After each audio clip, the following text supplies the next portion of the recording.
Hello and welcome to Frost Over the World. Later in the programme, a fascinating interview with the head of NATO about why he will not be intervening in Syria. We'll speak to former mercenary Simon Mann. We'll hear from energy expert Daniel Yergin, whether shale gas, for instance, is the answer to the world's energy needs.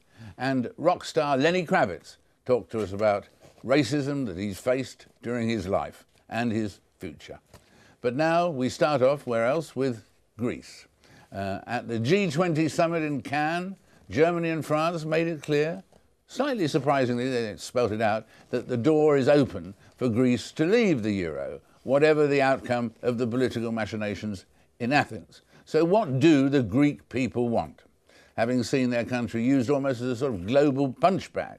And what about the banks? Are they past caring now about Greece anymore? Have they in effect written off Greece already? I'm joined now from Athens by Prokopis Doukas, who works as a news anchor for the Hellenic Broadcasting Corporation, and here in the studio by David Bloom, the global head of foreign exchange strategy at HSBC. Let me go first of all to you, Prokopis. What is it that you think that the Greek people want to happen? Well, hello, David. Thank you for inviting me to your show. Look, Greece has been in turmoil for the past 2 years. So people are, especially these past few days, allow me to use the word, flabbergasted. They're also numb. They cannot understand how, with a growth they had for the past 15 or 20 years, now we're very close or almost to bankruptcy. And they cannot understand how we got here. People are divided also. There's a part of Greeks that think that everything is a conspiracy, an international conspiracy, that we are guinea pigs in the international monetary system, and some of them want to go bankrupt and back to the drachma. There's another portion of the Greek society that thinks that everything is because of our own faults, because of our own lack of care about our deficits, about our political system, about the corruption in Greece, about the state we've built. Obviously, the truth is somewhere in between. That sounds a very clear and credible picture of how Greece probably is today. How does Greece feel when you're talking on the phone and emailing them? Well, I think obviously the markets have Greek fatigue in one sense. Because it's been going on for so long now, but it's so vital and so important because of the issue of contagion more than anything else. It's like having gangrene in your small toe. You don't say, I'm leaving this, it's only my small toe. You know that the repercussions for the rest of you are absolutely enormous. So the repercussions of casting Greece aside for Ireland, for Spain, even for Italy would be absolutely catastrophic. We think if Greece leaves the euro, we'll go back to the Great Depression Mark II, and that's how vital it is. So in our view, Greece will stay in the system, but there's a contradiction. You ask Greeks, do you want to stay in the euro? They say yes, 75%. You say, do you want the austerity package that comes with it? 75% say no. Merkel and Sarkozy have said, either accept it or leave. You played chicken with us, now you need to make up your mind. It's make up your mind time. Make up your mind time. Is that the way you think it is, Prokopis, in the make up your mind time in Greece? Or do you think that if Greece doesn't make up its mind, the thing will just drag on? Or will there be a sudden breaking of the link between the Eurozone and Greece? Well, people won't accept the fact that they have to pay some price. But there's a part of the society that cannot take that much of a pressure. There's a part of the society that's under the level of poorness acceptable for a European country. And that's a major problem because we do not have the infrastructure to keep these people in a level acceptable for a European country. Right now, when we don't have the ability to have the loans we used to have, we have a problem. And people are asking for maybe a better agreement. Some people do not want to pay the price. That's a problem in the Greek society. Well, that's a very interesting point you're making there, and not willing to pay the price, yes? Well, it's like you elect leaders and they make agreements on your behalf. Unfortunately, that's how democracy works. You can't have everybody, millions of people saying, well, actually, I wanted a little bit more, a little bit less. So the point became one of political legitimacy. This government have cutted an agreement that we don't agree with. We voted for them. This is not what we voted them for. So maybe we need a referendum. Maybe we need a coalition government. We need political legitimacy in Greece. But at the end of the day, it's not just Greece. Western governments have borrowed too much money. We have lived beyond our means. It's payback time. The markets made a mistake. They lent Greece too much money at the wrong rate. 50% haircut for your mistake. Greece borrowed too much money. They have to also in somehow pay back. And that becomes austerity. And the difference between the market taking a punishment, 50% haircut, and the Greeks having austerity is made up by the rest of the European taxpayers. And it's that deal between the three that's being broked. And we thought we had a deal, but now maybe we haven't got a deal, but maybe as we go to next week, we have got a deal. And so it's yes, no, yes, no. And the markets are going absolutely crazy because markets hate uncertainty. And what do you think, if we're talking again in 2 months' time, Prokopis, will by then Greece be out of the euro or still firmly in the euro? What do you think? No, I think Greece will stay in the euro, and Greece has to go with great patience through maybe 5 or 6 years of trying to reform itself. The Greek people understand their obligations towards the European partners and understand that the whole of Europe is paying to bail out Greece. I think they want that. I think Greeks want the help, want the bailout. The referendum is out of the question right now. It won't happen. It won't happen. There's just one thing I'd like to... Yes, David, there's one thing I'd like to say which I completely disagree with, and that is the Europeans are bailing Greece out. They're not bailing Greece out. They're bailing themselves out. Let's get that straight. You know, the French banking system, the German banking system, the issue of contagion is so enormous that the repercussions for themselves are absolutely grotesque. That's why they're bailing Greece out. They're not bailing Greece out for some benevolent reason. Yes. This is a reason that Greece is getting bailed out. So in effect, you could argue that Greece is benefiting from being in the euro, yet still undecided. This is a major beneficiary that Greece has got, that the French and the Germans have intractably linked themselves up with Greece to the extent that they're forced to bail them out.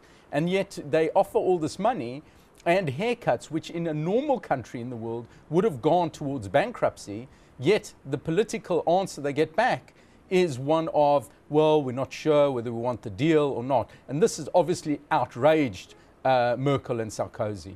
Right.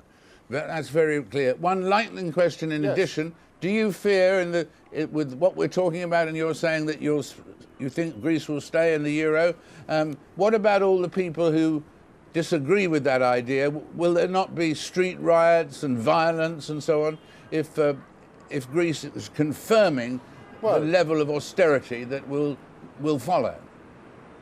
There might be some violence, yes. I hope not much. Well, look, these Greeks do not understand, do not accept that the fact that we're such a small country and a small economy can turn over the whole world. So they think that this is a game. This is a game of the markets. But I think the majority of Greeks will not endorse such thinking. Are you an optimist today or not? Okay. I'm an optimist. I think Greece will remain in the euro. But my problem is by the 23rd of November, we'll switch to the United States, their issues, the debt ceilings. This is an intractable debt problem in the West, and it doesn't begin and end with Greece. It begins and ends with time being taken to try and resolve these problems. So although I'm optimistic, it'll take a long time to resolve these problems. Thank you very much, David. Thank you very much. And thank you, Prokopis, too. And now from Greece to Libya, hoping to put its darkest times behind it. This week, the NATO operation, which helped overthrow President Gaddafi, officially ended, and Libya now has an interim government. But amidst all the congratulatory backslapping at NATO, some are still perplexed why NATO intervened so decisively in Libya, where the leader was massacring his own citizens, but refuses to do so in Syria. I spoke to NATO Secretary General Anders Rasmussen earlier. Mr. Secretary General Anders, is this a triumphant moment for NATO because of what happened in Libya, or is it a perplexing one because of other nations who perhaps will need your help? Well, first of all, I would say that it is a great victory for the people of Libya. It's first and foremost their victory, and I congratulate them. But having said that, I am of course pleased that we have been able to fully implement the United Nations mandate to protect the civilian population of Libya, and our operation in Libya has been a great success. And we come almost immediately among the many subjects to the subject of Syria. What exactly, Anders, is the reason that you're not moving into action in Syria as you did in Libya? Well, David, Libya and Syria are two different things. We took on the responsibility for the operation in Libya because we had a very clear legal basis, a United Nations mandate to protect the civilian population, and we got strong and active support from a number of countries in the region that have contributed actively with assets, and none of these conditions are fulfilled in Syria. But having said that, of course, I strongly condemn the crackdowns on the civilian population in Syria. And the only way forward in Syria, as in other countries, is to accommodate the legitimate aspirations of the Syrian people and introduce democracy. So what has to happen for you to feel that you should respond to a request that asks you to go into Syria? What would it need to do in the light of the problems you just mentioned? Yeah, but I can rule that possibility out. We have no intention whatsoever to intervene in Syria. That's the short answer. Why? And why can you say that for never? Because you might get a very, very moving, touching request from the Syrian opposition to step in to try and stop the killing in Syria. Why would you say that you would never do that? Because the conditions for such an operation are not fulfilled. There is no United Nations mandate. There is no support from the region. And in general, I think Libya and Syria are two different cases. In some ways, of course, that's absolutely true. But in terms of a dictator murdering his civilian population, they're the same.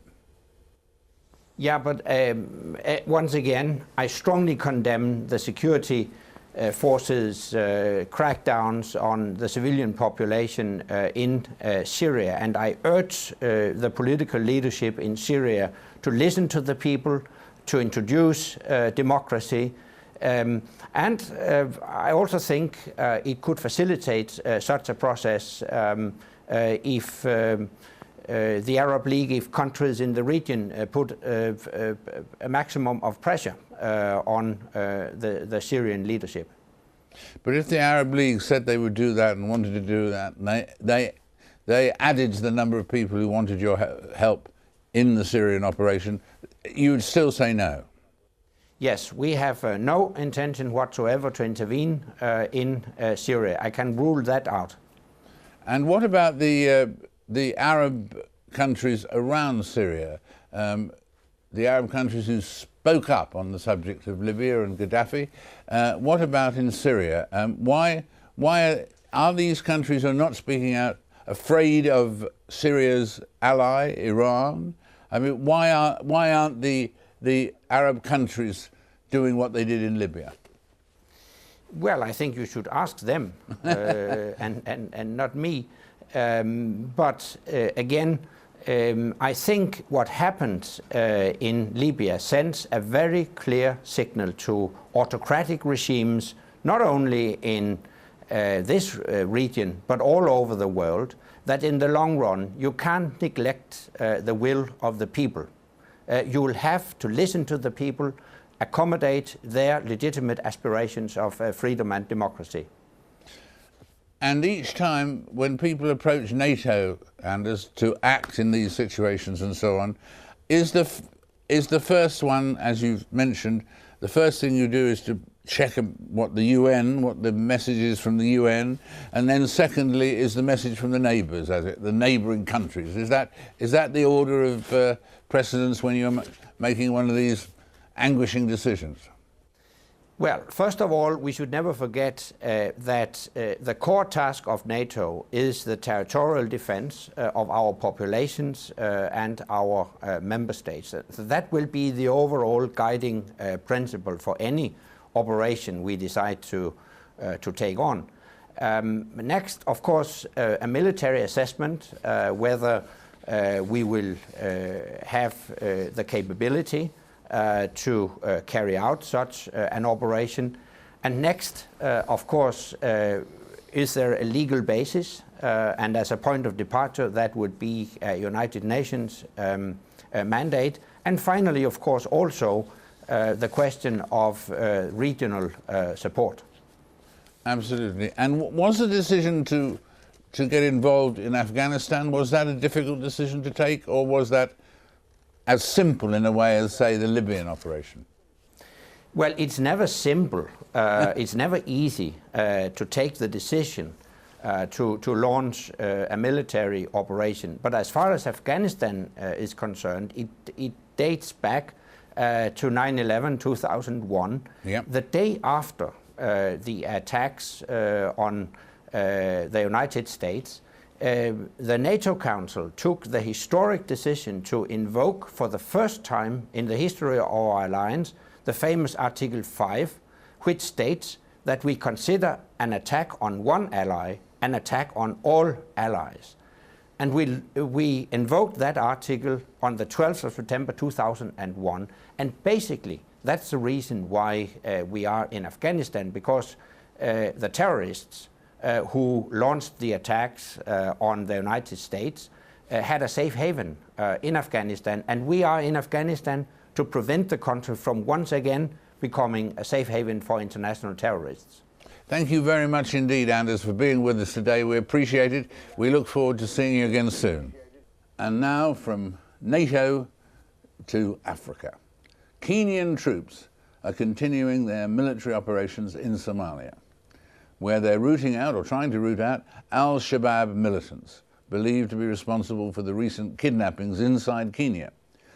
The decision to send troops into Somalia appears to be something Kenya has been considering for some time.